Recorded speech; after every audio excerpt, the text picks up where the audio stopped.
కొన్ని వేల సంవత్సరాల నుంచి మేము ఇలాగే జీవిస్తున్నాము. కానీ ఈ సమాజంలో మేము గుర్తింపు పడాలి. మాకు అన్నది ఒక గట్టు ఉండాలి. మేము ఇప్పుడు మార్పు కోరుకుంటున్నాము.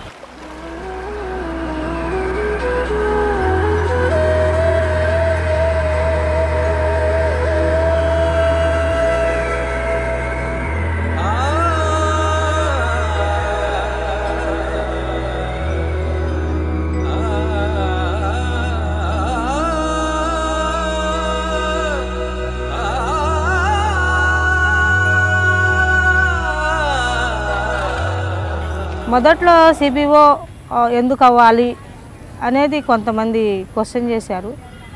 కానీ మాకేమన్నా సమస్యలు ఉంటే మాకై మేము చెప్పుకోవటము, కానీ వేరే వాళ్ళకి వెళ్ళి చెప్పి హెల్ప్ అడిగే పరిస్థితులు కూడా ఉండేవి కాదు. ఎందుకంటే మీకేంది చేసేది హెల్ప్, మీరు మంచోళ్ళు అయితేనా? ప్రతి ఒక్కరికి యూనియన్ సంఘం అనేది ఉంది. పటాపి మేస్త్రులకి సంఘం ఉంది, ప్లస్ సైకిల్ షాప్ వాళ్ళకి, లారీ ట్రక్కర్స్కి. మనకు మాత్రం ఎందుకు ఉండకూడదు సంఘం? మాకు ఒక 10 మంది అనేది ఒక గ్రూప్ అనేది ఉంటే గ్రూపుగా వెళ్ళి మాకు ఇది కావాలి, మేము ఒక సంఘం ఏర్పడ్డాము, మాకు రిజిస్ట్రేషన్ అయింది, గవర్నమెంట్ గుర్తించింది, మాకు కూడా మాకు ఇలాంటి అవకాశాలు కావాలి అని మేము అడగొచ్చు. ఒకళ్ళుగా సాధించుకోలేనిది 10 మందిగా కలిసి వెళ్ళి సాధించుకోగలము.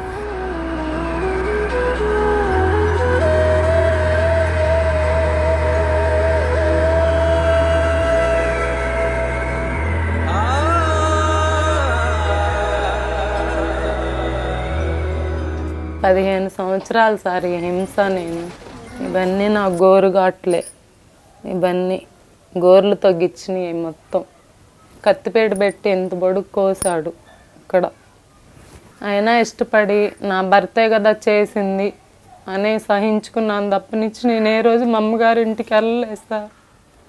లాస్ట్కి మమ్మల్ని నాడు రోడ్లో వదిలేసి వెళ్ళిపోయారు సార్ మా అత్తయ్య గారు, మా ఆయన ఇద్దరు.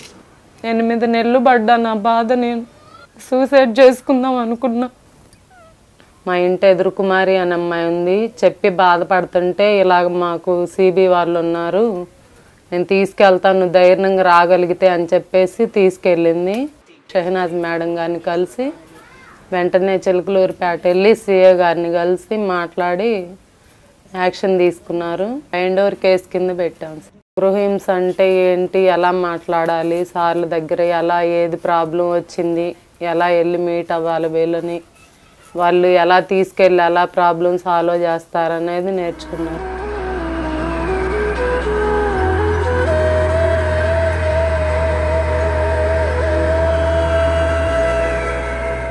రాంగ్ కాల్స్ వల్ల నన్ను పోలీసులు అరెస్ట్ చేయడం జరిగింది. గుంటూరు గవర్నమెంట్ హాస్పిటల్ తీసుకొచ్చి బాడీని చూపించారు.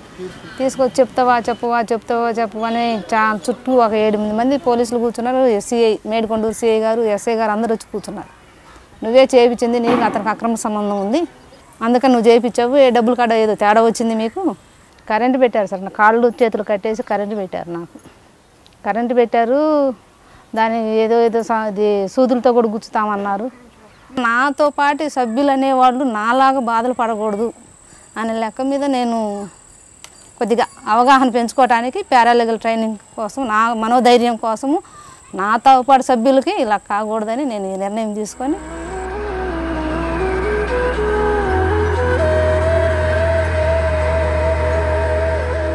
చంద్ర కేసు చూసినాక ఈ పారాలీగల్ ట్రైనింగ్ అనేది ముఖ్యమని మేము పారాలీగల్ ట్రైనింగ్ 2011 డిసెంబర్ తీసుకున్నాక అక్కడ నుంచి 1 సంవత్సరంలో చేసిన మేము కేసులు కానీ నేరస్తులు ఎవరైతే ఉన్నారో వాళ్ళకి శిక్షలు కూడా వేయించడం జరిగింది.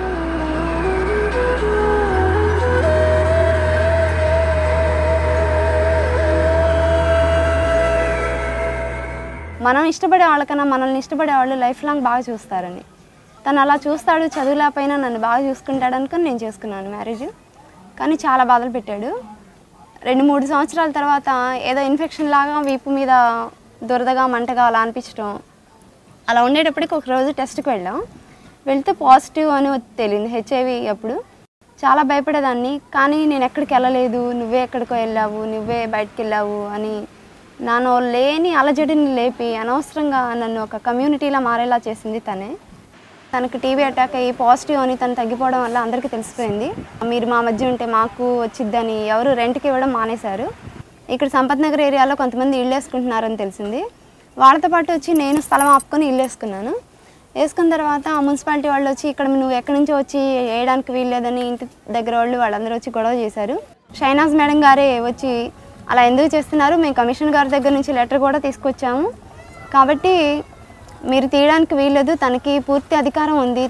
హెచ్ఐవి అనేది ఒక అంటువ్యాధి కాదు, మీరు అసలు అనవసరంగా వాళ్ళని ఇబ్బంది పెడుతున్నారమ్మా, వాళ్ళ దారి వాళ్ళు ఉంటారు కదా, వేరుగా చూడకూడదు, ఇప్పుడు వాటికి మందులు వచ్చినాయి అని చెప్పడం ద్వారా కొంచెం మమ్మల్ని అందరూ రిసీవ్ చేసుకున్నారు. కమిషనర్ గారు లెటర్ ఉండడం వల్ల మున్సిపాలిటీ వాళ్ళు కూడా సైలెంట్గా వెళ్ళిపోయారు.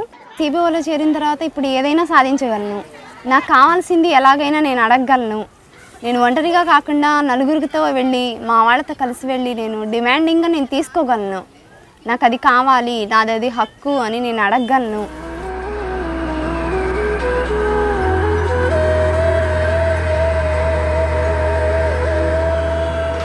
ఫస్ట్ పార్టీలకు వెళ్తున్నానే కానీ అవతల వాళ్ళు వచ్చి కండమ్స్ వేసుకుంటున్నారు, కొంతమంది వేసుకోవటం లేదు. నాకు అప్పుడు అంత అవగాహన తెలియదు.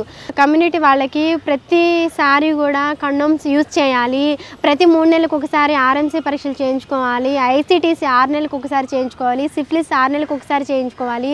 ఎవరికైనా మన కమ్యూనిటీలో ఆర్ఎన్టీసీపీ అంటే క్షయ, దగ్గు, టీబీ ఏమైనా ఉన్నా కానీ దానికి కూడా పరీక్షలు చేయించుకోవాలని మా సంఘంలో కూడా ప్రతి కమ్యూనిటీ వాళ్ళకు కూడా సంఘ సభ్యులు చెప్తున్నాము. అలాగే మేము దగ్గరుండి అలాంటి వాళ్ళు ఎవరైనా ఉన్నా కానీ చేయిస్తున్నాము.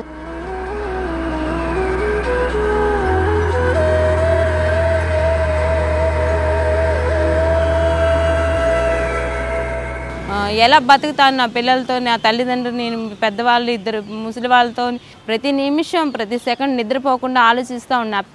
మొదట నేను ఎవరి దగ్గరికి నలుగురిలో వెళ్ళాలన్నా భయపడేదాన్ని, వాళ్ళు ఏమని అనుకుంటారేమో మనల్ని చూసి, ఈ అమ్మాయి ఏంటి నాతో మాట్లాడుతుంది. ఈ సిబిఓలో చేరిన తర్వాత మాకు ఒక ఐడెంటిటీ అంటూ ఒక గుర్తింపు వచ్చింది. సిబిఓ మహిళా సభ్యులు వీళ్ళు అందరూ ఆడవాళ్ళలాగే మేము కూడా నలుగురిలో బతకగలుగుతున్నాము, బయటికి వస్తున్నాము, మాకు అన్ని అర్హతలు, మానవ హక్కులన్నీ కావాలి మాకు కూడా.